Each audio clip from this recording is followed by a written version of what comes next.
So as we transition into the panel session, I need to make you aware of the increasing prevalence of cyber threats and highlights the need for the DoD to have a capable and ready cyber workforce. And that's what you're going to hear more of as our CIOs come up to the stage. So our service CIOs on the panel today will provide their insights into the DoD 8140 implementation efforts and their future initiatives. So our moderator today, Mr. Mark Gorak, he's the Principal Director for Resources and Analysis with over 3 decades of experience as an Army officer and as a civil servant. His portfolio here at the CIO includes legislative analysis, resource allocation, and cyber workforce development. And joining Mr. Gorak on the panel today are our service CIOs. Starting on my right, your left, Mr. Leo Garciga, the CIO for the Army. Ms. Jane Rathbun, the CIO for the Department of the Navy. Ms. Venice Goodwine, the CIO for the Department of the Air Force. And lastly, Ms. Jing Deng with the Marine Corps as the Chief Human Capital Officer for Intelligence and Cyber Workforce. Please join me in giving them a warm welcome.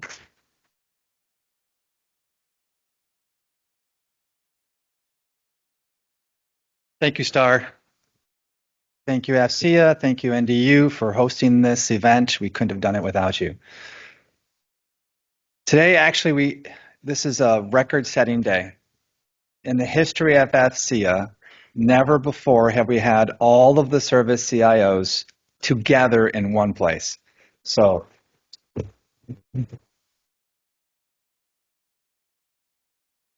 I would also like to thank all the service CIOs for making the time to actually be here. It kind of shows their commitment to the workforce. You know, all the time we say people first. We say people are our most important asset. In cyber, it actually is really true. We really focus every day on our people.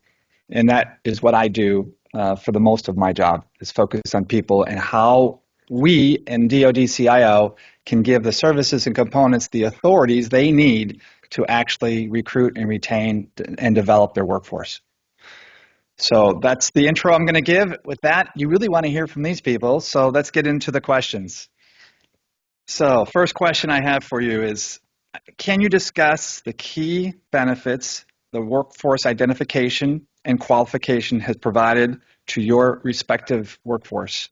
I'd like to start with Venus from the Air Force. Good morning. Good morning. Excited to be here. So first of all, congratulations for your inaugural event. I think this is awesome, and putting the focus back on our workforce at a time like this and giving them that reassurance of their value is very important. So thank you to that. Thank you for the partnership with AFCEA. I've been AFCEA for a very long time, and what you do to help our workforce is phenomenal. So thank you. So to answer that question, I think you'd have to have a good understanding of how the Department of the Air Force manages its workforce writ large, both military and civilian. So if you have an AFSC or occupational series, you are then assigned to a career field, and there's a career field, there's a functional authority, there is a career field manager, and then there's a functional manager. And why that's important is because the Air Force spends a lot of time developing its civilians on par with its military counterparts. And so it is not uncommon in the Air Force to see civilians who have completed Air War College or any of the professional military education like their military counterparts. And why that's important, because I'm the functional authority for the 12,100 civilians in Air and Space Force. And in that role, I'm responsible for force renewal, which is managing the program for college interns and for the Palace Acquires. We have a 78% conversion rate from college interns to be PACs, so that helps us renew our workforce, get new ideas, fresh ideas from our college students who had been interns. Then also we do force development. Just like our military, our civilians can apply for, vectoring to get career guidance from senior career field leaders, and then they also have developmental teams where we select them and they competitively compete for things, not only for PME, but also education with industry. But then the last thing is the development, is the management piece, and that's where the DCWF is important. Because to understand the workforce that you need, you have to first understand the work that you have to do. So the work I need to do, the skills required to do the work, the skills I have, and then I do the assessment.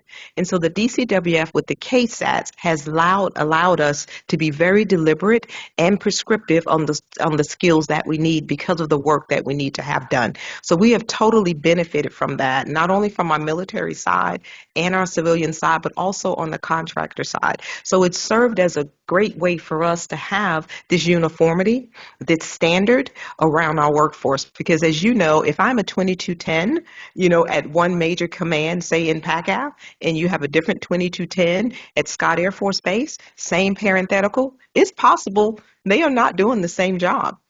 And the skills will be different. The DCWF has allowed us to standardize that. So if you're a 621 system administrator or 421 administrator, it doesn't matter where you are across the workforce, your KSATs are the same. And now we just have to take it a step further and just add to that the proficiency to that. And so now when we have these cyber events like a SolarWinds or Log4j or any, and we require a certain skill set, we can just send out one beacon call. And they'll all come, and we know they can get in the room, low ramp-up time because they've had the same training, and we understand their proficiency levels. That's been the benefit for the Air Force. Awesome. Thank you, Venus. Jane, go to you. Thanks, Mark, first of all, for having us, Department of Navy, and thank you, FCA, for hosting the event. I also just want to, pretty loud, so you probably heard all that already. I also just want to, we've just had recently a workforce change in this field. Our Chief Workforce Officer departed, and I just want to thank Emily Gwen for standing up for the Department of Navy and leading in this area, and of course, in partnership with. So everything I'm going to say, Emily wrote for me. So she's awesome, and I am super thrilled to have her on the team. And so, the workforce identification has given us, data power. And it's given us a new layer of information analytics that really help us be more targeted in our placement of people, in our recruiting of people, in our development of people, and in our retaining of people. Like when we know what their real skill sets are and how we can leverage those for the ways Venus talked about it, we are better off. Having a cyber workforce management contributes to our information superiority vision, which is about optimizing, securing, and deciding, creating data analytics and information for our operations, and it really is a game changer for the reasons that Venus talked about. Having the ability to target individuals' backgrounds and maneuver them into a space where we have a gap.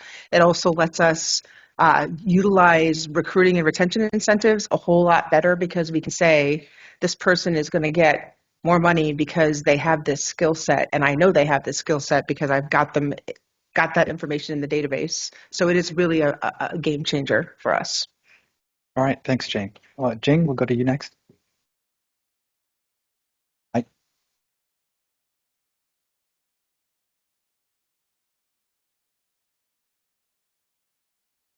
Yeah, thank you. People officer, I'm here representing Marine Corps on behalf of Lieutenant Colonel Melvin Carter.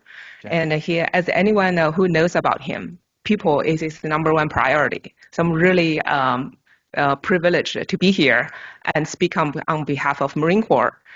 First of all, like other leaders, I want to commend for my wonderful team, and then Emily and Derek, Shui, and Charles. Without you, I wouldn't be here today. So I wanted to talk about there are two things in this question. One is identification, the other one is qualification. I want to highlight the identification, right? So as all of you know, the current OPM construct for occupational series is not reflective of the diversity of the work roles, and it requires KSAs among various work functions.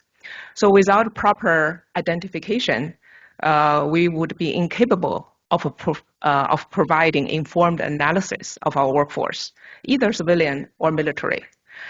We need our competency-based framework to capture those KSAs and really support a meaningful workforce planning and talent management.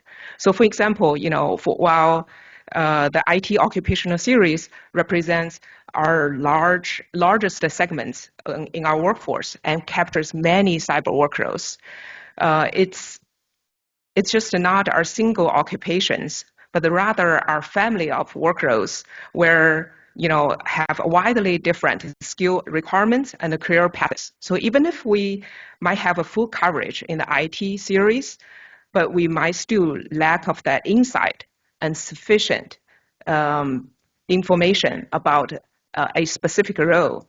So that for that reason, I think we would through the workforce identification system, like Cyber Workforce Framework, we would best comprehend our workforce capabilities and composition, and allowing us to address the balance in an expedited way.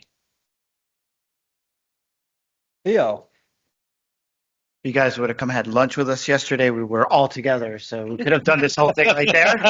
I'm actually surprised. Jane and I were just saying we spend way too much time together because we've been sitting next to each other for too many hours this week. I think the identification piece is really a key piece. We talk about work roles. The Army's approach has been very, very, very tight, right? Focus on where it really matters. I always kind of put cyber into two functional areas, and not functional areas by like work role, but more like things, activities that are happening. Operations and administrivia. Yikes, right? Really focused on operations, right? This idea of what are those work roles that are supporting the National Mission Force, that are doing offensive, that do defensive, think Cyber Protection Brigade. Understanding what's happening in that space and really identifying those folks in that space is the most critical piece. That's where we have flex as a nation. The CCP comes at us, they got a lot of people. We need to take the people we've got and know who they are that are going to be doing operations and get those folks massed and organized for combat. Really important, right? We have almost holistically focused on making sure that that's where our focus is in this space, right? Identify those folks that are doing those missions and those work roles. Granted, there's a million other work roles out there. The administrivia part is a little interesting, right? I think Betta said it. We always laugh about this.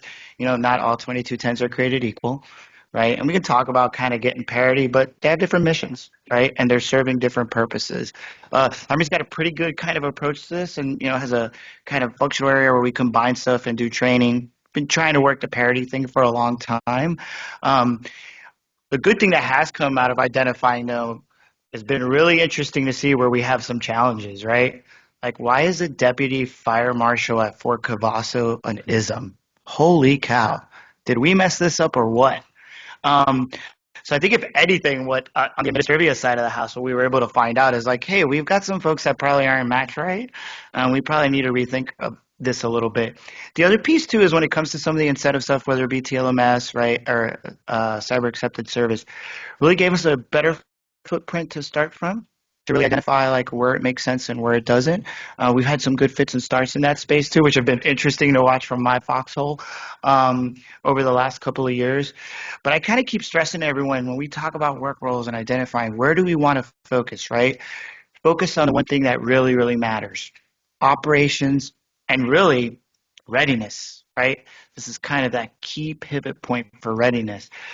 Also, stuff over here, though interesting, and though we can do some analytics on and make some decisions on long term, this part over here, this operations piece, is really the key piece to this.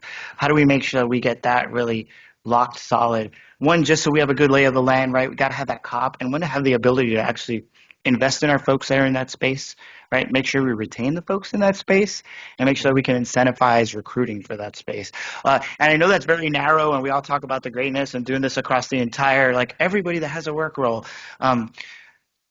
Interesting, in Leo's words, very mildly interesting to me. More interesting is effects, right? Focus on where we're getting effects because that's what the nation wants us to focus on, right? And that's how we fight the enemy.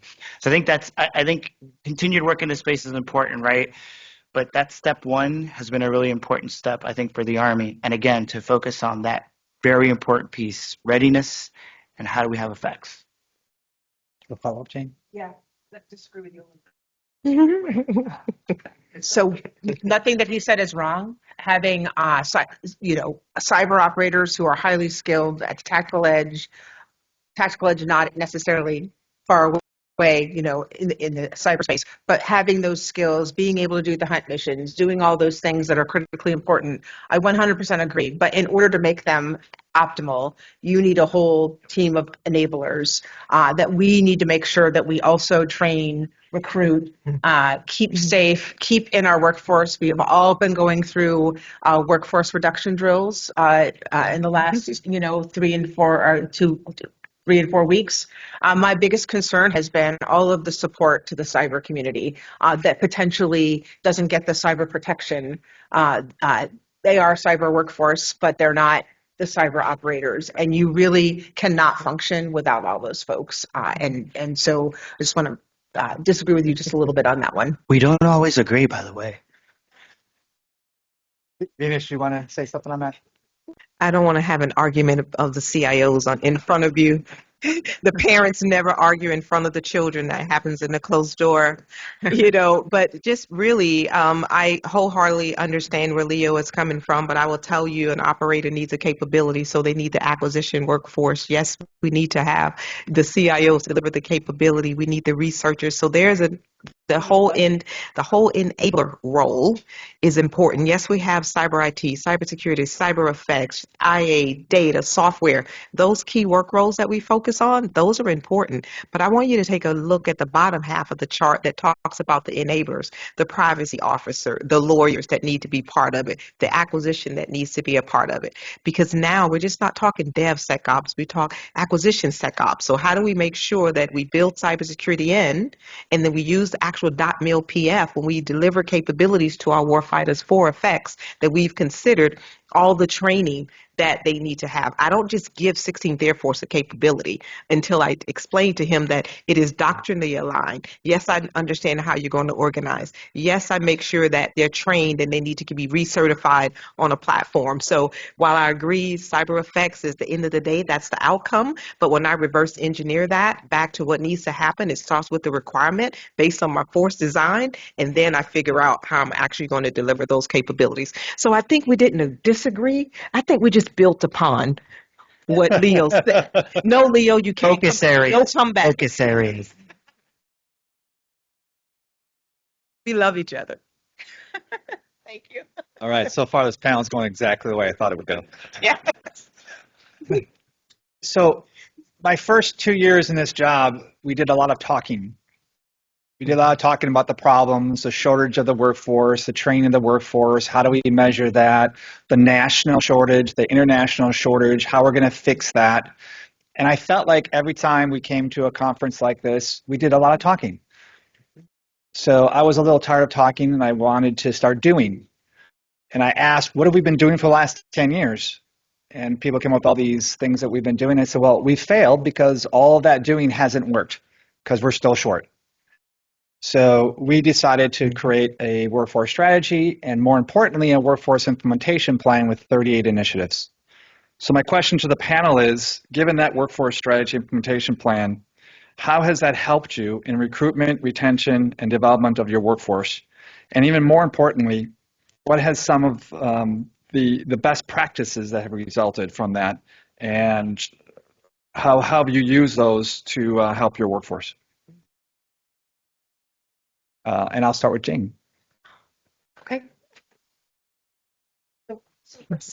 Yeah, wholeheartedly agree. Jan, okay. Wholeheartedly agree that action is needed. You have to continuously be evolving in this space. And so we support the implementation plan and are involved in, I think, like 75% of the things that are in, I think there are 38 initiatives.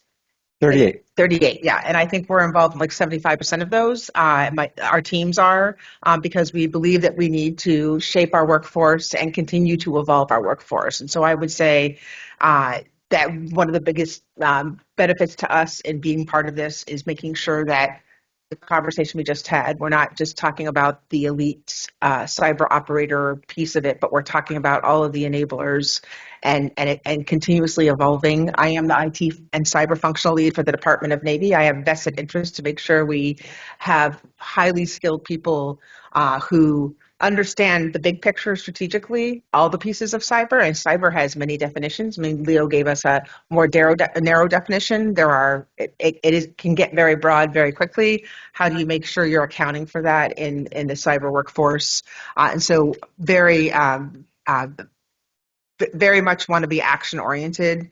The standardization of the cyber core processes so that we kind of do things in a similar manner so that there's better crossover between the services. People can maneuver more easily because we're doing things in a standardized way, I think is really critical. And then it's just really, again, automating the reports and things like that. Having the data at our fingertips allows us to be a more quickly maneuver and improve our decision making. So I think those are all been benefits of the things that have come out of the cyber implementation plan. The second half of the question was best practices. Best practices to speed of innovation. So we're all about that in the Navy, Department of Navy. It is a core element of our information security vision, innovation. If you're not innovating, you're dying. And so every day I want my teams and I practice this and I encourage it as to think out of the box. Think about if something's not working, to your point, how can we do it better? What are our levers that we can hit to overcome obstacles that are staying in our way, whether that's getting archaic policy out of the way or just thinking more agilely about hiring processes and how to reach the workforce. So we have my chief technology officer put together this innovation adoption kit that is really about adopting technology innovation, but it works on processes and people. Like, how can we be innovative in delivering workforce? How can we be innovative in getting the workforce that we need and continuously evolving that workforce to meet the challenges? Great, thank you, Jing. Yes. So in terms of the strategy plan, I think we really benefited from the quarterly swing B meeting the DoD CIO hosted. This is the meeting we'll appreciate, being informed and being part of the decision body that give us ability to shape the future of the cyber workforce. The swing B monitored the status of this of each work roles about their hiring, attrition, and vacancy rate. So we have a chance to input and really whether certain roles should be included in target local market supplement and to attract the talent into our workforce. So indeed, I think the cyber workforce framework set our example for the model framework across the department for the talent management and workforce planning. I think it's a well-structured implementation plan in place and allowing us to have the roadmap really chart out each steps and the process, policies, resources for the cyber managers and our incoming new members to meet those requirements. In terms of the benefits, the practice, some best practice. I'm a big fan of the Advana.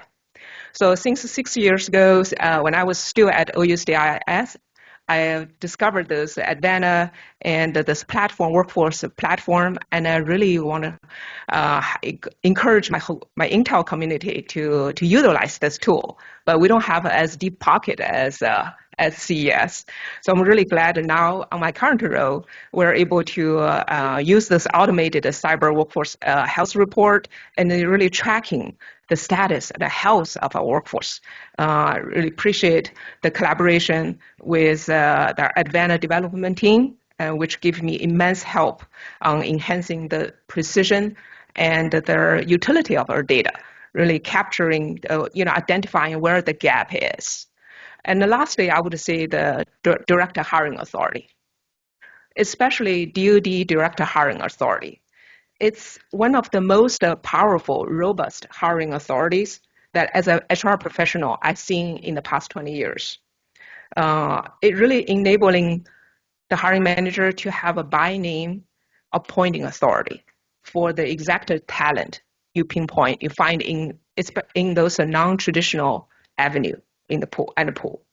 So I encourage my all of you hiring manager to utilize this powerful tool and to allowing the expedited hiring process and bring the talent into your workforce. In fact, as Jing probably know, the first quarter of FY25, the direct hiring authority led by the DoD authority is really accounted for 88% of our down hiring, cyber hiring. So really powerful, and I encourage all to use it. All right, Leo. Nothing like giving me something to weaponize, right? No, and Mark, I think to your point, right, the one thing that the implementation plan has kind of allowed for, I've been watching this from the Intel side with a smile on my face for a long time, how the department does business, and it was a lot of talk, right? It was just folks getting in a room and saying stuff. I think the one thing it did do is get a good construct in place for us to have like really good conversations on what is actually happening within all the middle depths and in the department, right? And kind of get that visibility that was missing before. Kind of everybody was in their own little kind of hole doing things separately, and did get kind of a way to lay flat across a bunch of different lines of effort that just made sense. I think this idea too of having a good framework with some parity also matters, right? Makes it easier for especially civilian workforce to cross over from service to service, and maybe they're better positioned being somewhere else, right, where there's a gap. So finally getting more of a cop in that space is I think really important. But I really do think the more important piece is kind of activating the swim bee and having very open and transparent conversations where we don't always agree, right? And we have different kind of focus areas or areas that our secretaries are asking us to look at. But the one thing it has done is really let us lay flat and say, hey, Navy, you're doing this better than Army. Maybe we need to look at that practice right there. Or Air Force, say you're doing this better, or we're doing something better. I think that interaction kind of wasn't happening, right? And it's given us kind of a place to really make sure that we can get some of that interaction done, because this is going to be evolving over the next couple of years.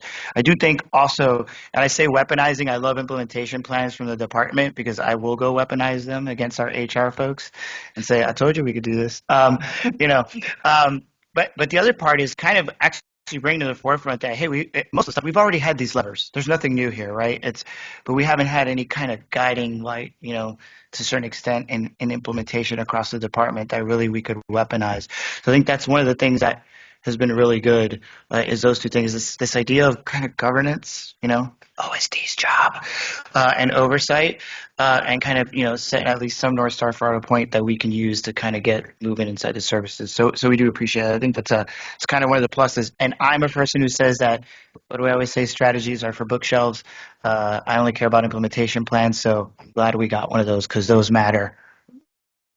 Implementation plans that are resourced. Right? Let's just start there. So, Leo, I agree. See, we do agree. I agree. So I will tell you, so our current Secretary of Defense says we have 3 priorities: lethality, readiness, and efficiency. And if you're going to do that in order to, if deterrence fails and you're going to win, it's all about data. Data is the currency of the realm. And I say that because whoever can have more insights and make faster decisions based on the data will have the advantage. That brings me to why this is important to what you're doing. When we created, in the working groups that did it, great job, the data in AI work roles, it matters. Because think of this complexity. As a functional authority, I have 33 occupational series that I manage. 33, 2210, 301, 343, 1550, 1515, like what? But it's easy when I can say I have 5 work roles and I'm going to categorize you because of that work in that work role. That's more manageable. And the data that we get from what you talked about was I can go to Advana and understand across my Air Force where I have a higher attrition rate, bring that to governance, and then make the decision on should that particular work role receive TLMS, because that's an incentive we need in order to maintain that workforce. Because it's one thing to identify them. And we do have to identify our workforce differently. We go to the same place, to the same well, so you're going to get the same type of water when you do that. And to your point, General Lawrence, when you said, Ms. Lawrence, when you said, hey, we need to have the trade schools, absolutely. Do you know high schools are graduating with certifications?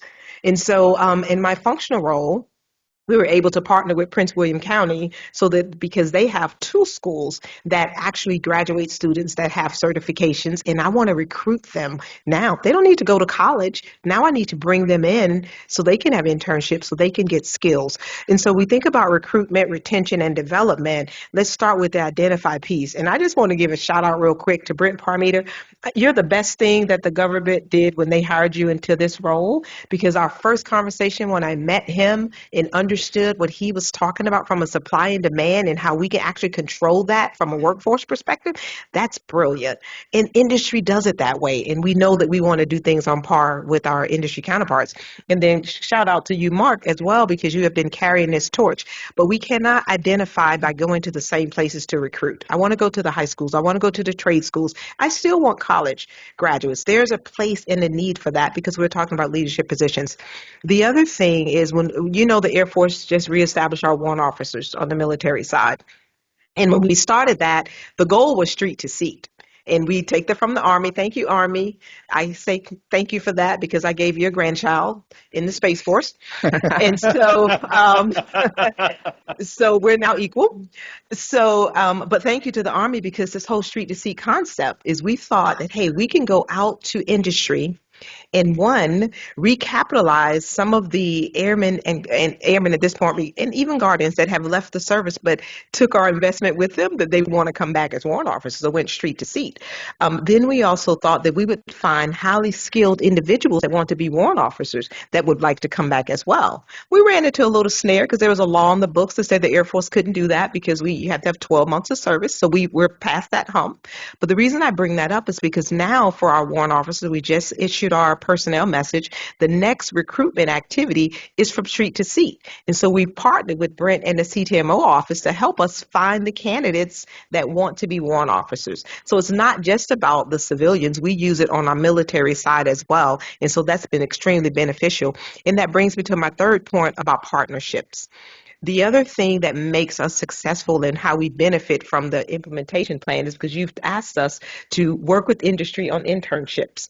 We had a Googler come in as part of one of the CITEP program, our Cyber IT Exchange program, to come work with us and really understand more about how we do business in the Air Force and then take that back. We've always done that with education, with industry, but this was specific from cyber and IT. So those were huge wins for us. And what came out of that was a partnership that we have now with Microsoft, a current investment I already made, was able to create an innovation landing zone where I can give airmen and guardians a place where they can take enterprise capabilities, create warfighting capabilities that they could take to the edge. And that generated for us a whole radio mesh as because of that. And that's innovation through partnership with industry that we do at events like this. The other thing was our NIPR GPT. Air Force was the first service, and we share with our others, to have NIPR GPT. And what that allowed us to do is, AI was coming because ChatGPT came and all your friends, family, and everyone was using it, but they did not understand the technology. And so we used NIPR GPT as an education tool, but also it helped us to understand the total cost of ownership for having AI in your environment, what would be the use cases, which LLM is best for that use case. But then more importantly, now our airmen and guardians were more familiar with the tool. We could take their prompt questions and understand the type of use cases we needed to create. But now we're educating them, and now they're more curious. Because when you have more than 5 different generations in your workforce, you have to talk to them in the language in which they speak. And so your plan has allowed us to do all of that because we can be focused. I can go directly to Advana, understand who has the AI and data work roles assigned, and assign them to work in my AI Center of Excellence that we're creating for the Department of the Air Force. And so for all of that, with your innovation and with your question around retention, that's how we do that. We have to start to be a little more creative if we're going to be as lethal as we want to be, as ready as we want to be, and as efficient as we need to be. Thank you. So The implementation plan last year, just to give you some stats, I'll just give you two. We reduced time to hire, average across the entire department to 79 days. Yep. We also reduced vacancy rates by 4.2%. That is thousands of people, by the way. That's a huge accomplishment. And I got an outstanding in my OER because that's what I put in there as my eval. For this year, my number one priority for the implementation plan is to get to skills-based hiring. Yes. So with that, my question for you all is, are you supportive of skills-based hiring? And how are you helping to break down the traditional barriers and apply these within your service? So I'll start with Jing. All right. So skill-based hiring is not a new concept. Since 6 years ago, before I joined the federal sector, private industry has already started experiment, with skill-based hiring by dropping the degree requirements and other credentials in the job posting in order to capture our wider nest, right? So, but until today, our fully realized skill-based hiring still demands deep change in our hiring manager practice. In our shop, we have started exploring various ways to accelerate this hiring. So we particularly, things we have started to do is we require clear identification of the specific skills and requirements in a job. So we told the hiring manager, you have to do some front-end, work in order to, reap the benefits. That's the only way to accelerate. And we also, although it's painful, but I advised my hiring manager to revise their job descriptions. This would highlight the skills required for the role rather than just focusing on this education or experience like we did in the past. And thirdly, we asked them to use assessment tools for capturing the skills and capabilities. Things we have done is the pre-employment test. Ask them to submit work samples, the case studies, as well as a skill-based interview. So we all utilize those because we really realized, the committed to the benefits of skill-based hiring. We read the McKinsey study. It says, hiring the skills is 5 times more predictive of the job performance than hiring on the education, and more than 2 times more predictive than the hiring for work experience. So really committed to that. And in terms of our experience, I'm going to have 2 examples. One is our success example. In the Marine Corps, we have implemented this Marine Corps talent acquisition program by leveraging the competency-based approach and really enable us to bypass the traditional military occupational specialties to seamlessly bringing our talent into the operational force. The other example I'm going to share is about the trial. It's called Sentinel. That although at Marine Corps we end up successfully hiring 2 candidates into the pool, but we learned immense lessons through the hiring manager's experience. So what we learned is we have to do a lot of the front-end work to break down the skills in the block of the resume that we received. For instance, we received 250 resumes. The hiring manager are tired of going through each one by one. We really have to categorize the skills in those resumes and put them into the buckets. And so hiring manager can quickly match those resumes with the vacancy cyber positions. And second, we learned that we really have to enable some capabilities of the recruitment tools like AView. The department is designating AView as a hiring vehicle. So we have a lot of work to do. This is still in the testing phase. And then lastly, I learned that we need to have a frequent sync-up meeting with hiring managers, understand what is the hurdle, and we done some biweekly meetings with hiring manager. We really helped them to eliminate some of the blocks, and so we, keep them being positive about the trial period. I think we have confidence that we'll have a better outcome for the next trial period. Thank you. Venus? Yeah. So, totally agree. The Air Force has a talent acquisition office at our personnel center in San Antonio because that's your first choice. You have to have a waiver to use USA Jobs. And the reason that's important is because when the hiring manager identifies a role and the work that needs to be done and the individual they're looking to hire, that the talent acquisition provides us over 1,000 different resumes to look through.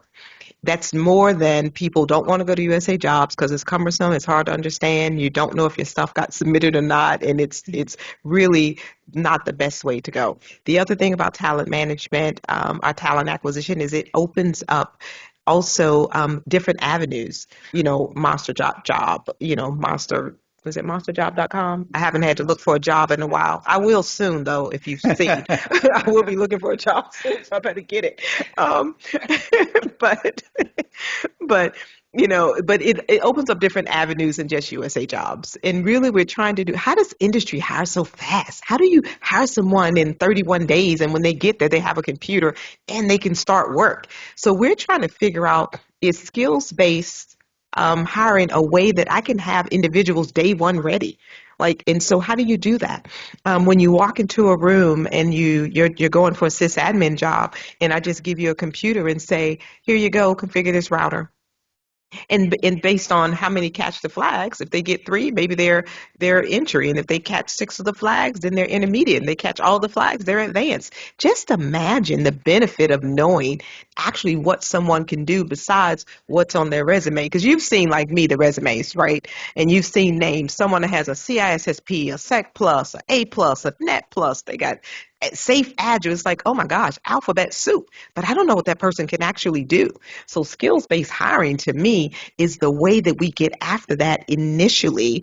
And I think it'll benefit us, one, for that day one ready, that ramp up time. It helps us with that. But our talent acquisition helps us identify also the proficiency level. Yes, we've gone through and we've coded everyone in the Air Force. You can't get hired on any of our cyber IT position descriptions without it.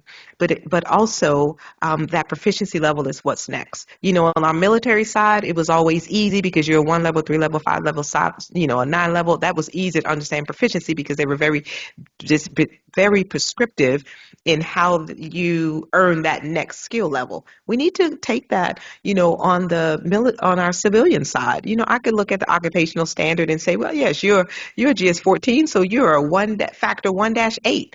But what does that mean, right? That just tells you what the person should know, but doesn't tell you what they can do. So I want to move from the what they know and what they can do. I'm all for, give me a writing sample, but write it in front of me because I don't want you to send it to me, right? But I think, or ChatGPT it, right? Or get your friends to help you.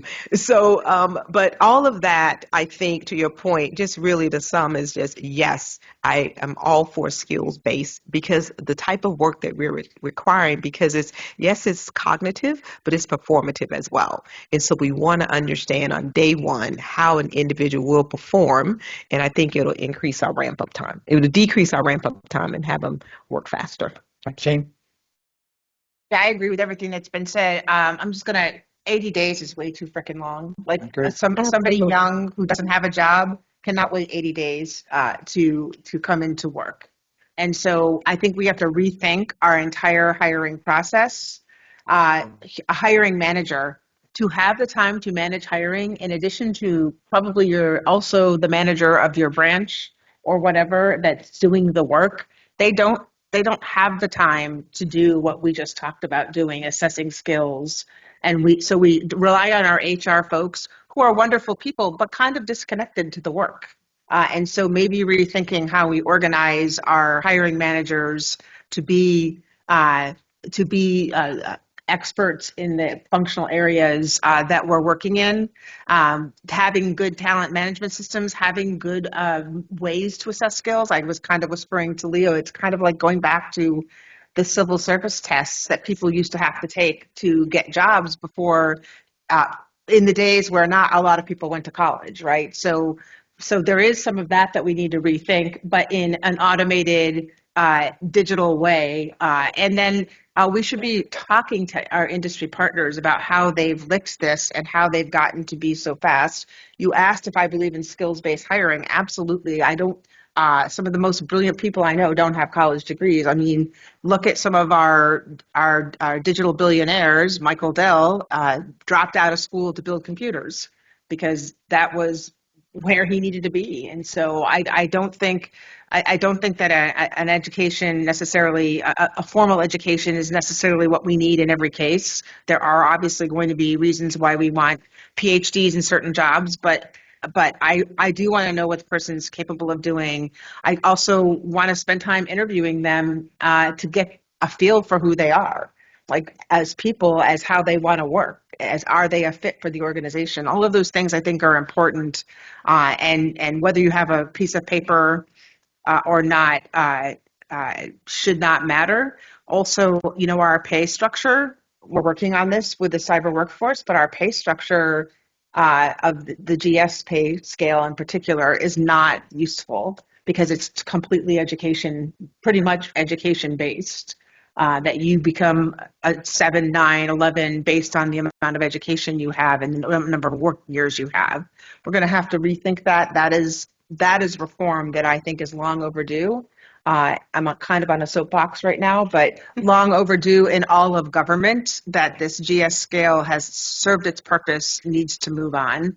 We've had a lot of demonstrations, pay banding, et cetera, which are some examples, but I just think that we could, again, take a playbook from industry and really really evolve the way we do things and the way we hire. I think the Cyber Sentinel program was innovative and useful, and we did learn a lot. We didn't end up hiring anyone. We did make an offer. They turned it down, but it was a pilot and it needs to evolve. We've talked to you about that, and we're happy to still work on that because I do think some way of assessing people's skills and then bringing them in and doing this kind of rapid fashion hiring is the way we need to go. Before you go, Leo, I just want to say one thing. There is no degree requirement for 2210s. Correct. None. It is an administrative career field. It is not professional. So when individuals are saying you have to have a degree to be a 2210, that is not true. That is something that we have levied ourselves. And I'll tell you, the Air Force does it because we are developing our civilians on par with their military counterparts. When, you're equivalent to a captain or a major. Captains and majors have degrees. So we've levied that on civilians. But it is not a requirement by the 2210 occupational standard that a degree is required. And the other thing, if you're taking 80 days to use when you're using DHA and taking 80 days to hire, you have failed. Because I'm supposed to be able to meet you at a baseball game, after our conversation, realize you have skills, want to hire you, take your resume, give it to HR, and then make you an offer. But this idea of using DHA and having panels, that defeats the purpose. So we need to bring all our HR people together and let's reorient them on how to use direct hire.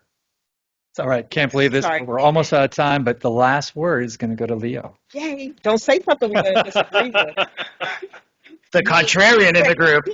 Maybe, depending on what he says. This is one of my favorite conversations, right? This idea of using skills. There's nothing new here.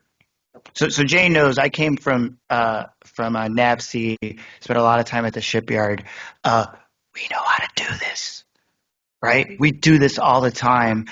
The model exists out there. It's how do we take this digital space and kind of overlay it on there. So yeah, Mark, I mean, I think it's important. I do think there's like this first step, right? I tell everyone we want to, it's kind of like software development, right? All these little, you give a cutesy name. We have this little cell. They do all these things. And then I'm like, that's awesome. Thanks for building that birthday app. How about that $1 billion program? Are you affecting that? Well, sir, I always tell people, like, start with step one, right? Step one, fix your freaking PDs. If your position descriptions aren't good, you're not doing anything. Or get rid of them. I mean, there's that too. but again, right? Like, we all need to live in the real world, right? The Department of Defense is an institution, right? Has its culture. We can't just flip a switch.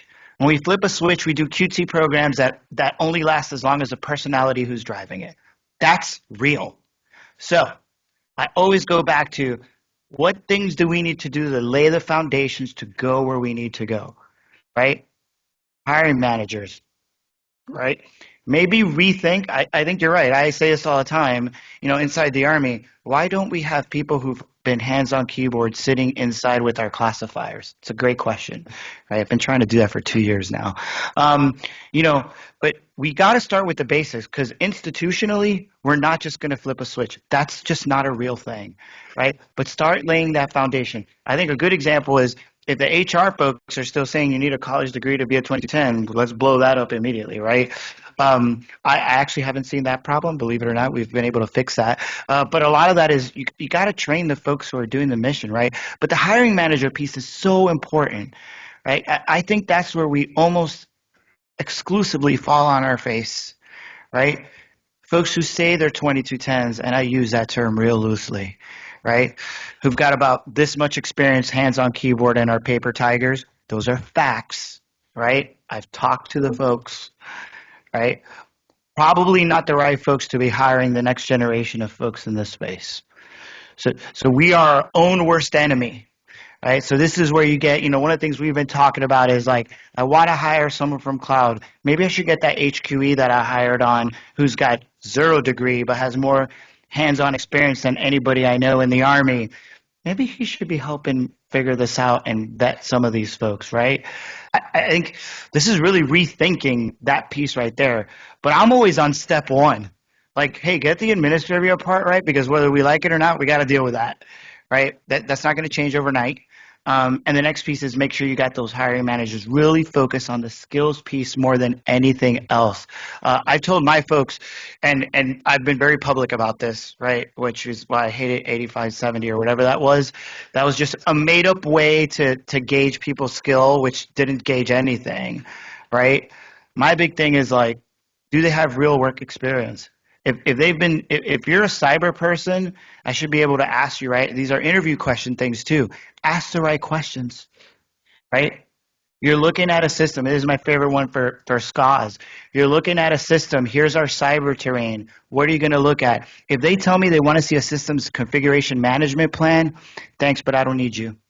If they tell me, I want to take the custom code that was developed and scan it and make sure it passes the OWASP top 10, that's the person I want. Because that other person, they're going to do great paperwork, which means this much. So I think this really is, this is us, right? We can wait on all this other cutesy stuff and want to be like NVIDIA and all that. I put that in the, yeah, okay, but we got to do it now. We got to do things now to move forward. We'll get to that, right? It's going to take some time to culturally change, right? And to change the institution, but just the basics, right? Get the basics done, because that gives you some flex that right now we need. So that's my 10 cents on this. I feel obligated to,